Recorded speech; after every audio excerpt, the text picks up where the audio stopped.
Hello friends, मेरे channel में आप लोग को स्वागत है। जो जैसे मैंने कल बताया था, ये सारी चीज़ मैं चलो इनविजिबल करता हूँ। ये 500 है, तो ये चीज़ देखो आप। मैंने कल क्या बताया था कि जो 1 घंटे की चार्ट में या 2 आवर्स के चार्ट में, ये वाला चार्ट में, चलो डेली चार्ट में बताते हैं। तो मैंने ये चीज़ क्लियर कट कह दिया था कि 24,500 बहुत जल्दी टच कर सकता है। अब जाओगे तो थंबनेल अब देख सकते हो। क्वेश्चन मार्क जो है वो लगाना तो पड़ेगा, क्योंकि इफ आप सोशल मीडिया में दे रहा हूँ तो आप समझ सकते हो। तो ये चीज़ है तो 24,500। बट एक चीज़ यहाँ पे मुझे हजम नहीं हो रहा है। In this way you can say this is the inverse head and shoulder pattern, but if you see carefully the other index, चलो इसके बारे में एक बार विस्तार से बात कर लेते हैं। So we got breakout on 25th November and got support near this trend line, and we got a healthy rising trend, right? So from this level, जो आने वाला जो पीरियड होगा, जो कमिंग जैसे 6 तारीख को आरबीआई की रिपो मतलब इंटरेस्ट रेट के ऊपर हम लोग डिस्कशन करेंगे। तो वो चीज़ कब क्या होने वाला है, क्योंकि आगे एक बड़ा इवेंट है आरबीआई का, और जो जो भी इलेक्शन वाला इवेंट था वो तो ख़त्म हो चुकी है, राइट? तो वो क्या करना है, अगर उसी जगह अगर मैं 500 को चीज़ों को देखूं, तो you can not say this is the inverse head and shoulder pattern. We can say because you see this is the left shoulder and look the this is the right shoulder. So right shoulder is not मतलब उतना trading consolidation नहीं हुआ जितना left shoulder हुआ है। So I think in this scenario Nifty 500 should trade like this, मतलब should fall from higher level. तो मुझे पहले लग रहा था कि this is not a breakout candle, and as Nifty filled the gap back, मतलब गैप ऑफ एरिया जैसे वो निफ्टी फिल किया है, तो आई थिंक कि जो बैंक निफ्टी है और निफ्टी 500 है वो दोनों फिलअप करेंगे, बट ऐसा बिल्कुल नहीं हुआ है। तो अभी ये लग रहा है कि निफ्टी 500 ये जो ब्रेकआउट दिया है, ये ब्रेकआउट गैप शायद फिलअप नहीं होगा। जो भी यहाँ पे फॉल आएगी वो हो सकता है कि यहाँ पे एक काइंड ऑफ सपोर्ट बनेगी और यहाँ पे कंसोलिडेशन होके फर्दर तेजी की तरफ जाना चाहिए। तो देखो, ऊपर की तरफ जाने के लिए क्या होता है कि अच्छा खासा कंसोलिडेशन होनी चाहिए होता है। बट यहाँ पे अगर आप 500 चीज़ों को देखोगे, तो आई डोंट थिंक कि मुझे कोई इतना बड़ा तेजी अभी तो फिलहाल नजर नहीं। जो होना था वो हो चुका है, अगर चाहे शॉर्ट टर्म टाइम फ्रेम पे देखो तो। But at this time I am looking for some kind of profit booking towards the 22,500। So same thing you can expect, मतलब यू कैन थिंक कि yes Nifty should touch at least 23,800। जो bank Nifty की move है, चलो Nifty की बात कर लेते हैं, क्योंकि इसलिए मैंने निफ्टी 500 क्यों दिखाया, क्योंकि वो गैप शायद फिलअप ना हो निफ्टी में जो फिलअप हो गया था। और ये जो लेफ्ट शोल्डर का जो कंसोलिडेशन एरिया है वो राइट शोल्डर का नहीं है। सो यहाँ पे एक बार फॉल होना चाहिए मेरे हिसाब से, राइट? तो तब जाके यहाँ पे कंप्लीट होगी, then we can say that this is the proper head and shoulder pattern, means inverse head and shoulder pattern. Then we'll think about that 25,000 level. So why I am saying again and again 25,000 level, not saying the 26,500 level, because that since 1 year we did not get any kind of strong breakout in terms of moving average, in terms of from this level, March 2020 through March 2000, September 2024, 1.5 years, we got a healthy rising trend, which is the higher low. If you plot that Ichimoku, that Ichimoku saying ki yes, at this time price was trading below this level, then suddenly went above the cloud area, and look this election day result day, तो we can not मतलब सो अगर मैं इसके साथ एक joint कर लूँ moving average, right? So moving average saying ki we did not get any kind of crossover at this time period. Well, see, this is a slight crossover. So at this point we got a healthy crossover, and since 25th October we got crossover मतलब to till date, since मतलब to 25th October to till date we got a crossover. So that means what? So something is there कि जो correction जो तेजी था वो यहाँ से जो चालू हो गया था तो इतने जल्दी वो कवर कर लेगा, so I don't think so. And if I plot this Ichimoku cloud and along with the moving average, so both are saying कि Ichimoku cloud saying कि by 24,500 as a supply zone you can say, and here the price was that 25,200. So multiple supply zone is here, multiple selling zone is here. So I don't think कि यहाँ से all time high को expect करना, so it's very tricky questions. And after all मतलब अगर if you know the elite theory that after after मतलब ये अगर जो इम्पल्स वेव है, this is the impulse wave 1 2 3 4 5. So after finish the 5th wave we may look for the correction wave, so which should be in the abyss wave kind of. Okay, so still I'm looking for that moment. So we'll see carefully near the 25,000 if price is making, if price is making any kind of bearish structure at this point, at this level, 25,000, 24,000 to 25,000 level. It may, you can say this is the head and shoulder pattern, you can say this is the double top kind of formation. So that will get a opportunity matlab opportunity to make a for the short position. So still I am expecting that 21,000, 20,000. So as you all know that this level is a very very crucial level. So if breaks this level, so further मतलब यहाँ से तो गिरना है. But for this time we should not look for the भाई क्या होना है क्या नहीं होगा, वो तो पहले की बात है.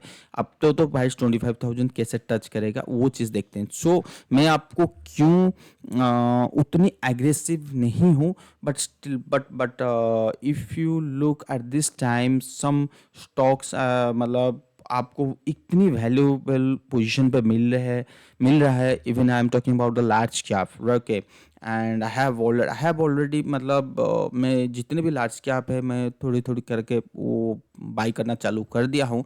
So I know that if Nifty falls towards the 21,000 level, so then I will मतलब उसके बाद वो मेरा स्टॉक भी गिरेगा. But still we are getting the that stock, I am talking about that stock means valuable stock. We are getting that 30-40% correction. मतलब जो value होना चाहिए वो आप अभी मिल रहा है 30 to 40%. So eight this moment you can add that positions if you think कि हाँ यार उसमें ये स्टॉक सम स्टॉक्स आर मतलब वो वैल्यू है. So you can add this point, but you have to understand that you will face the loss मतलब notional loss. If nifty will fall, then you will face a loss kind of situation in that stocks. Okay, so you have to understand. So I am saying that if you know that fundamental is strong, growth is strong, so at this moment you can add your position and hold the stock. Sit tight, hold tight. जैसे वो रामदेव अग्रवाल कहते हैं ना कि sit tight, hold tight, या hold tight या seat tight ऐसा कुछ था. तो वो चीज़ आपको अप्लाई करना पड़ेगा. ऐसा नहीं है कि अगर आपको कल को 21,000 या 22,000 मार्केट आ गया तो फिर आप वहाँ से सेल करके निकल जाएंगे. ऐसा बिल्कुल मत करिए, क्योंकि वो वैल्यू स्टॉक है. ठीक है, और जो वैल्यू स्टॉक होता है, और ये भी प्रोबेबिलिटी है, मतलब we are doing here the probability. मतलब we are not, I am not telling you that ऐसे ही होगा. मैं कभी भी ऐसा बोला ही नहीं कि ऐसे ही होगा. प्रोबेबिलिटी. सो प्रोबेबिलिटी क्या होता है कि बहुत टाइम ऐसे भी होता है कि प्रोबेबिलिटी देखो ये चीज़ बढ़ा ऊपर गया तो ये भी प्रोबेबिलिटी हो सकता है कि ये इस टाइप की पैटर्न बनाए, ये भी संभावना बहुत ज़्यादा है.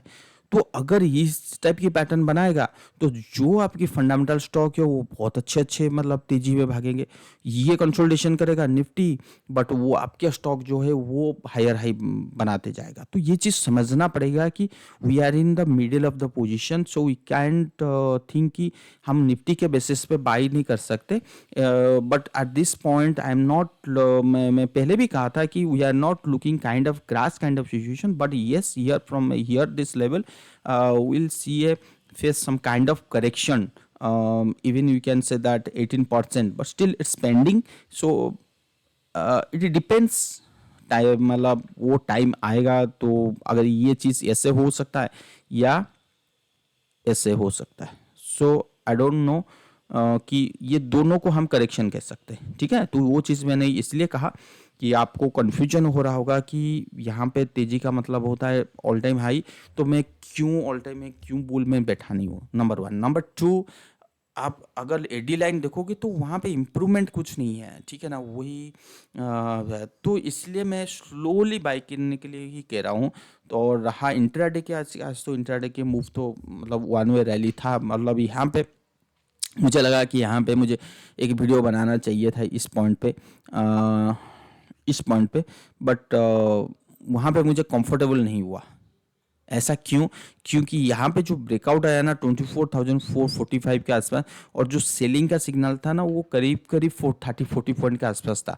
तो मैं वहाँ पे कंफर्टेबल नहीं फेस किया, बट येस यहाँ पे अच्छी खासी मतलब तेजी हुआ इंट्राडे पॉइंट, बट वो कंफर्टेबल फील नहीं किया। तो मैं कहा चलो यार वीडियो नहीं बनाते, वो एकदम से वो day end of the day वाला वीडियो बनाते। तो मार्केट यहाँ से छोटा मोटा प्रॉफिट बुकिंग किया है, बट अगर डेली चार्ट के बेसिस पे देखोगे बहुत अच्छी क्लोजिंग हुआ है।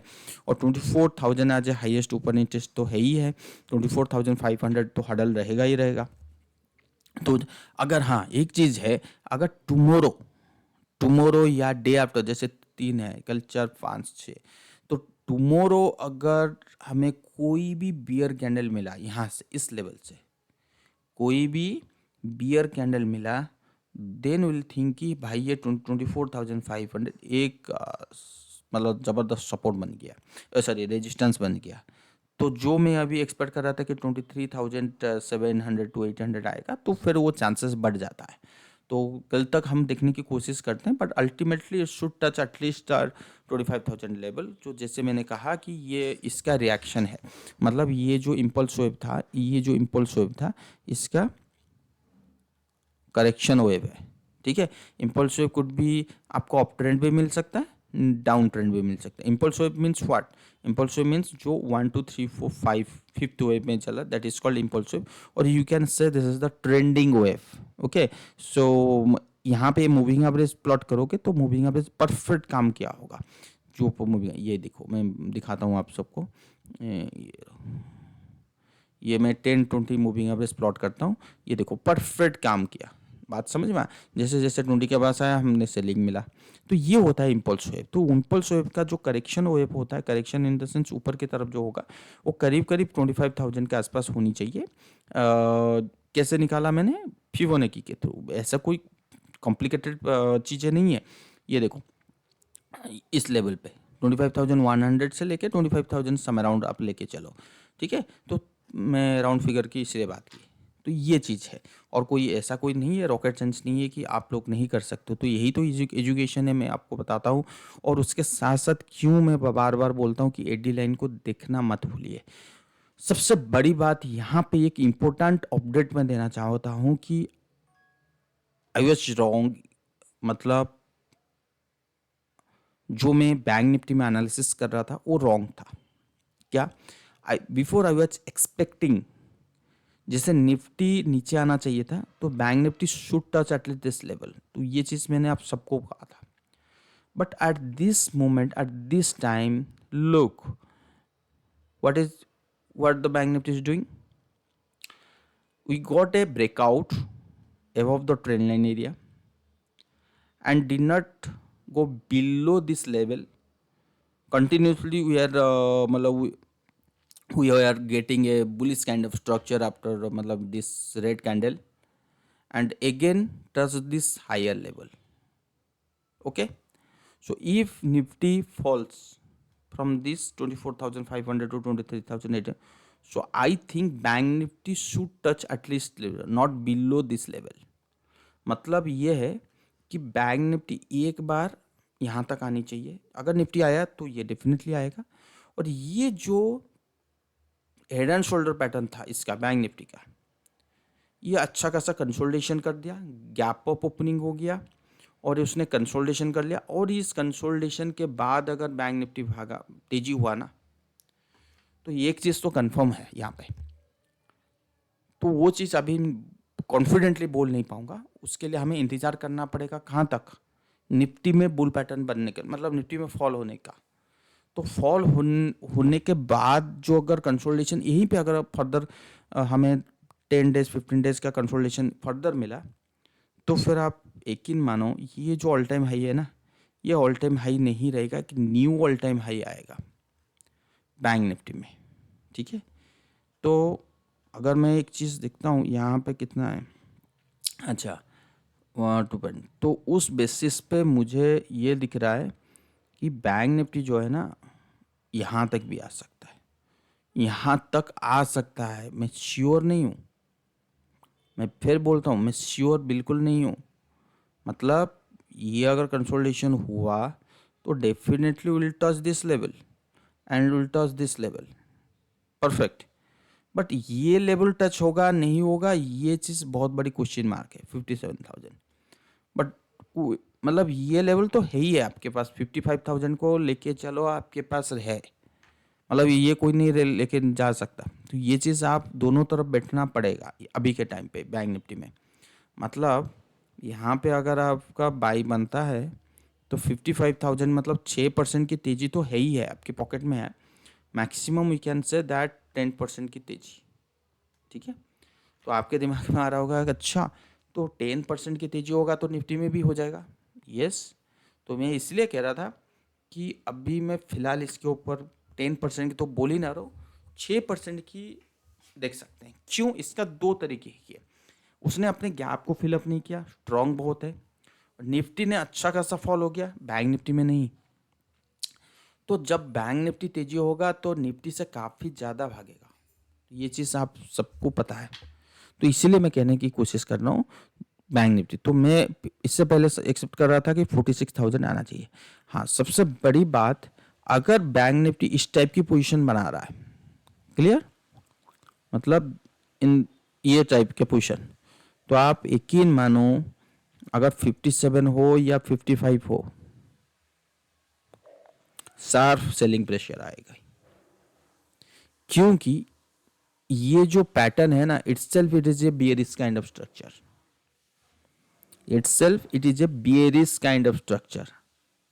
So that means अलर्ट हम सिग्नल मिल जाएगा 55 या 57, आई डोंट नो, उस लेवल से हमें शार्प करेक्शन जो है वो बैंक निफ्टी में आने वाला है. क्लियर. तो ये चीज़ तो मैं कह सकता हूँ. अगर ऐसा हुआ तो फिर तो शार्प करेक्शन आएगा. अगर ऐसा नहीं हुआ, मतलब 55 तक नहीं गया, अगर ये फिलअप कर दिया, तो फिर तो यहाँ कंसोलिडेशन करके फिर फर्दर फॉल हो जाएगी. तो ये दोनों चीज़ में क्या होना है, ये चीज़ बहुत बार देखना बाकी है. तो उसके लिए आप तैयार रह जाइए. और बाकी तो सारे मार्केट जितने भी स्मॉल कैप मिड कैप सब अच्छे परफॉर्म कर रहे हैं. और ये देखो नीचे एबीसीओएफ सभी में एबीसीओएफ होना बाकी है. और जैसे मैंने पहले क्या कहा था कि आईटी में आपको तेज़ी नहीं मिलेगा, देखो एग्जैक्टली वही हो रहा है. आईटी में तेज़ी नहीं मिल रहा है. ठीक है ना. बैंकिंग स्टॉक में मिल रहा है, क्योंकि बहुत लोग एक्सपेक्ट कर रहे हैं कि जो इंटरेस्ट रेट कट होगा, जबकि यूएस मार्केट जब भी करता है तो हम उनको फॉलो करते हैं, बट हम शायद नहीं करेंगे इंटरेस्ट रेट कट. क्योंकि इसका एक ही कारण है, अभी रिसेंटली ना इन्फ्लेशन हाई हो गया. सो जब इन्फ्लेशन हाई हो गया, तो इन्फ्लेशन हाई होने का मतलब ये होता है इंटरेस्ट रेट कट कभी भी किसी भी हाल पे हो ही नहीं सकता. ठीक है. तो ये सबसे बड़ा और सबसे बड़ी चीज़ क्या है ना, ग्रोथ स्लो हो चुका है. जो जीडीपी डाटा है ना, वो वहाँ पे स्लो हो चुका है. तो अगर आरबीआई चाहेगा भी इंटरेस्ट रेट कट करना, तो ये तो उसके लिए मुश्किल है, नंबर 1. नंबर 2, उसके पास एक ही हथियार है, जो है वो कैपेक्स को बढ़ाना चाहिए उसको. और जब भी बस मुझे तो इतना आइडिया नहीं है, जो वगैरह न्यूज़ वगैरह में सुन रहा हूँ कि अभी उसको 5 to 6 लाख करोड़ है उसके हाथ में, तो कैपेक्स बढ़ा सकता है कि ये जो बजट आ रहा है मार्च अप्रैल तक, ठीक है, तो वहाँ पे वो इन्वेस्टमेंट कर सकता। अगर वो फ्रेश इन्वेस्टमेंट वहाँ पे आया गवर्नमेंट के तरफ से, तो बाकी इंडस्ट्री के तरफ से भी इन्वेस्टमेंट आएगा, तब जाके डिमांड में तेजी आएगी। तो ये मोटा मोटी कहानी है। तो उस कहानी की वजह से तो हम इन्वेस्टमेंट नहीं कर सकते ना, तो हमें चाहिए क्या ना, कंफर्टेबल एरिया चाहिए। तो देखते हैं कमेंट क्या करता है। और ये जो बैंक पॉलिसी होगा, ये सबसे बड़ा इंटरेस्टिंग पॉइंट होगा, क्योंकि इसमें आरबीआई के सामने बहुत सारे चैलेंजिंग जॉब होंगे, क्योंकि आगे की तरफ कैपेक्स भी बढ़ाना है, और ऊपर से इन्फ्लेशन हाई है, और कुछ नहीं कर सकता, ग्रोथ स्लो है, अब एक्सपेक्टेशन से काफ़ी नीचे है, तो वो चीज़ बड़े मायने रखता है। और सबसे जो बड़ी चीज़ जो मार्केट में आजकल घूम रहा है कि टैक्स रेट जो है 28%, वो 35% होने वाला है बहुत सारे गुड्स में। तो वो चीज़ बहुत बड़ी मायने रखता है कि अगर ऐसा हुआ तो ये तो मार्केट के लिए नेगेटिव है, क्योंकि वैसे ही डिमांड स्लो हो रहा है, अर्निंग्स ठीक नहीं है, जीडीपी डाटा ठीक नहीं है। अब भाई साहब, आप जीएसटी बढ़ा रहे हो, तो मार्केट कैसे रहेगा इतनी हाई वैल्यूएशन पे, तो मार्केट भी डिस्काउंट कर लेगा, मतलब नीचे आ जाएगा। तो ये पूरी जितने भी थ्योरी है, ये सब नेगेटिव को तरफ दिखा रहा है, बट अभी के लिए तो बस जो पॉजिटिव चल रहा है वो ठीक है, बाकी देखते हैं। तो आज के लिए बात इतना ही, और रहा और क्या कहें बोलो। डॉलर में आप देखो, डॉलर में कल हमने अच्छा खासा एक मूव देख लिया था, तो डॉलर में तो यहाँ पे आना चाहिए। और रहा क्रूड ऑयल, क्रूड ऑयल में, हाँ, क्रूड ऑयल में कल एक छोटा सा डेवलपमेंट हुआ है। क्या है कि मुझे नहीं पता यहाँ से तेजी होगा, या यहाँ से तेजी होगा, या यहाँ से तेजी होगा, मुझे नहीं पता, या मैं दोनों तरफ प्रिपेयर हूँ। तो मेरा जो बाइंग पोजीशन है उसके साथ साथ क्रूड में, उसके साथ साथ 5800 का buying position, put buying position है। तो मेरा जो डाउनसाइड रिस्क है वो लिमिटेड है। मैं रोल ओवर करूँगा, अगर ये दिसंबर महीने में नहीं हुआ तो मैं डेफिनेटली रोल ओवर करूँगा जनवरी महीना का। और सेम थिंग बाय फ्यूचर और बाय अर्धा मनी वाला पुट, ठीक है, एंड विल होल्ड, क्योंकि यहाँ पे अगर टर्निंग हुआ ना क्रूड, तो काफ़ी तेजी जा सकता है टूवर्ड्स दैट 84,000, सॉरी 84 लेवल। तो मैं काफ़ी बड़ा पॉजिटिव हूँ, और ये अगर पॉजिटिव हुआ तो कहीं ना कहीं मार्केट के लिए भी एक नेगेटिव फैक्टर है, तो वो भी देखना बहुत ज़रूरी है कि ये पॉजिटिव कब होता है, ठीक है ना। तो देखते हैं, लेट्स सी। अभी बस वही है, मार्केट पूरा ऊपर ही है, ठीक है ना। Thank you, bye bye, see you. और वीडियो कैसा लगा ज़रूर बताइए कमेंट सेक्शन में।